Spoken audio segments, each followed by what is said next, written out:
जय हिंद. मी Niketan Kadam, SP Amravati ग्रामीण जिल्ह्यातील सर्व नागरिकांना विनम्र आवाहन करण्यात येते की आपण येत्या 22 जून 2026 पासून संपूर्ण अमरावती ग्रामीण जिल्ह्यात हेल्मेट वापराबाबत विशेष अंमलबजावणी मोहीम सुरू करत आहोत. रस्ते अपघातामुळे होणारे मृत्यू किंवा गंभीर दुखापती हा अत्यंत चिंतेचा विषय आहे. विशेषतः आपल्याकडे अमरावती ग्रामीणमध्ये 2025मध्ये जितके रस्ते अपघातात मृत्यू झालेले आहेत त्यापैकी 70% मृत्यू हे दुचाकी स्वारांचे आहेत आणि यामध्ये बहुतांश हे डोक्याला झालेल्या दुखापतीमुळे झालेले मृत्यू आहेत. म्हणजे हेल्मेट ज्या केसमध्ये वापरले नव्हते तिथलेच हे बहुतांश मृत्यू आहेत. याच पार्श्वभूमीवर येत्या 22 जूनपासून ही विशेष अंमलबजावणी मोहीम आपण सुरू करत आहोत.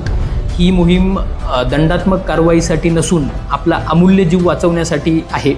त्यामुळे सर्व दुचाकी मालक त्यासोबत असणारे प्रवासी यांनी ISI प्रमाणित हेल्मेटचा वापर करावा.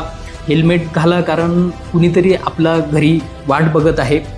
कायद्याच्या भीतीपोटे नव्हे तर स्वतःच्या आणि कुटुंबाच्या सुरक्षिततेसाठी आपण हेल्मेट घालणे अनिवार्य आहे. चला तर मग आपण सर्व मिळून ही हेल्मेट वापराबाबतची विशेष अंमलबजावणी मोहीम एक यशस्वी मोहीम करूया. हेल्मेटची सुरक्षा हीच आपल्या आयुष्याची रक्षा. जय हिंद, जय महाराष्ट्र.